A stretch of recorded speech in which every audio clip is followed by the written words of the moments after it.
Assalamualaikum warahmatullahi wabarakatuh. Alhamdulillahirrabbilalamin. Wassalatu wassalamu ala asyrafil anbiya wal mursalin wa ala alihi wa sahbihi ajma'in amma ba'du. Baik, kami tanpa mukadimah kami akan menjelaskan tugas mandiri kami yang telah kami buat, yaitu tugas mandiri kriminologi demi menghemat waktu. Baik, kita akan langsung saja masuk ke pendahuluan. Jadi sebelum kita masuk pembahasan, kita harus menjelaskan terlebih dahulu apa itu kriminologi. Kriminologi diperkenalkan oleh ilmuwan P. Topinard yang hidup pada 1830 sampai 1911, berasal dari kata crime, kejahatan, dan logos, ilmu pengetahuan, sehingga didefinisikan sebagai ilmu yang mempelajari kejahatan. Menurut beberapa ahli yang kami rangkum, diantaranya W.A. Bonger, ia memberikan pendapat bahwasanya kriminologi adalah menyelidiki gejala kejahatan secara luas. Lalu menurut Sutherland, berkaitan dengan kejahatan sebagai gejala sosial dan proses hukum.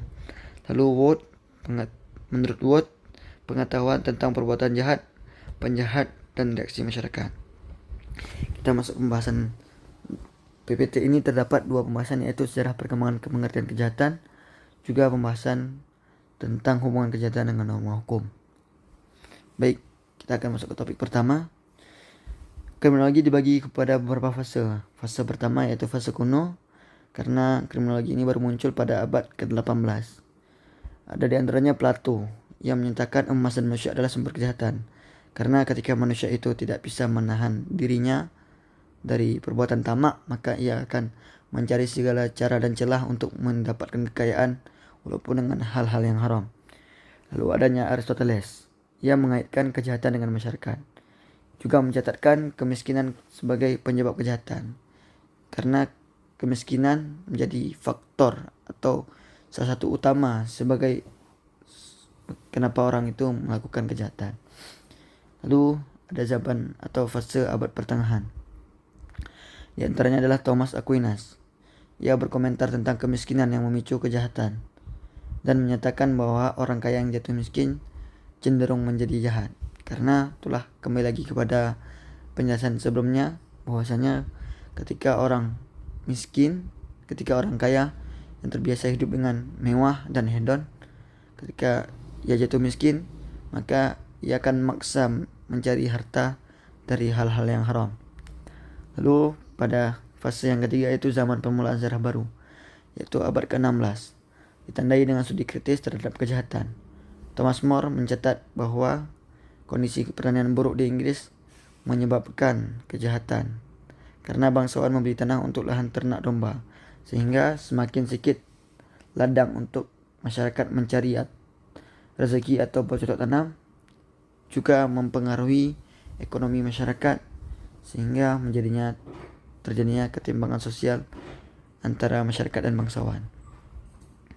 Lalu pada abad ke-18, hukum pidana sebelumnya ditunjukkan untuk menakut-nakuti dengan menjatuhkan hukuman atas pelecehan pribadi, sehingga para penjahat tidak mendapat perhatian, sehingga prosedur pidana memiliki karakter inkuisitorial. Pada tahun 1830 di Prancis, sebagai revolusi kedua, terjadi perubahan dalam pemidanaan. Tahun ini juga menjadi awal lahirnya statistik kriminal yang merupakan alat pencetak angka-angka fenomena sosial. Dengan menggunakan statistik ini dapat diketahui bahwa setiap kejahatan terjadi dalam pola yang tetap, sehingga dapat diketahui pula hubungan antara frekuensi kejahatan dengan perubahan masyarakat. Lalu ada abad ke-19. Pada masa ini ada 3 hal penting yang terjadi dalam kriminologi, yaitu perubahan dalam hukum pidana pada tahun 1791. Juga Perancis mengakhiri sistem hukum pidana yang lama. KUHP dirumuskan dan mendefinisikan secara tegas tentang kejahatan, dan setiap manusia sama kedudukannya di depan hukum. Lalu munculnya sebab-sebab sosial dari kejahatan. Menurut W. Goin yang hidup pada 1756 sampai 1836, menjelaskan hubungan antara struktur masyarakat dan kejahatan. Juga C.H. Hall 1739 yang sampai 1819 hidup, mengkritik kondisi sosial yang lumpuh dari para pekerja sebagai akibat dari industrialisasi. Lalu sebab-sebab psikiatri antropologis dari kejahatan. Pada masa ini orang gila masih diperlakukan seperti penjahat. Penjahat memiliki kehendak bebas, sedangkan orang gila pada umumnya tidak memiliki kehendak untuk memiliki perbuatan baik atau buruk. Namun berkat lahirnya ilmu kejiwaan dari dokter Prancis yaitu PH Pinel 1754 yang hidup 1754 sampai 1826 menjelaskan ilmu ini.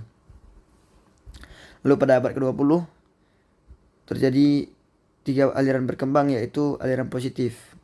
Ciri-cirinya yaitu memprioritaskan penjahat dari hukum pidana. Perilaku manusia ditentukan oleh faktor lingkungan dan fisik.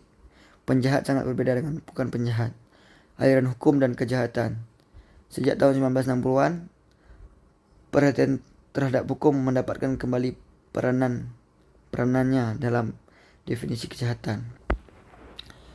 Lalu kita masuk ke topik yang kedua, yaitu hubungan kejahatan dengan hukum. Kejahatan adalah perbuatan yang dapat dipidana, tetapi tidak semua tindakan yang dianggap jahat oleh masyarakat diakui oleh hukum. Dalam hubungan hukum pidana ada perbedaan antara delik hukum yaitu malaperse dan delik undang-undang malaprohibita. Ketiga perspektif utama mengenai hubungan hukum dan masyarakat adalah model konsensus, pluralis, dan konflik yang mempengaruhi cara undang-undang dibentuk dan bagaimana hal itu berhubungan dengan nilai-nilai sosial serta studi tentang kejahatan. Baik, kita masuk kesimpulan. Kesimpulan yang pertama tentang sejarah pengertian kriminologi. Kriminologi ada melalui sejarah yang sangat panjang, mulai dari masa sebelum Masehi yaitu pada masa Yunani kuno yaitu Aristoteles dan Plato sampai abad modern, di mana kriminologi ada untuk menelusuri apa yang menyebabkan seorang melakukan kejahatan dan dari mana masyarakat itu, dari masyarakat mana pelaku itu berasal, sampai memeriksa kesehatan jiwa si pelaku sehat atau tidak. Lalu hubungan kejahatan dan norma hukum. Dari sini kita dapat mengambil kesimpulan bahwasanya tidak semua kejahatan menurut masyarakat adalah kejahatan menurut norma hukum dan sosial. Begitu pula sebaliknya. Sehingga karena dalam masyarakat nilai sosial dan adat memiliki peranan besar dalam menentukan hal baik maupun yang buruk. Baik, mungkin lebih dan kurang segini saja yang kami dapat sampaikan. Mungkin dari kami banyak kurangnya karena kami masih minim ilmu. Namun semoga dengan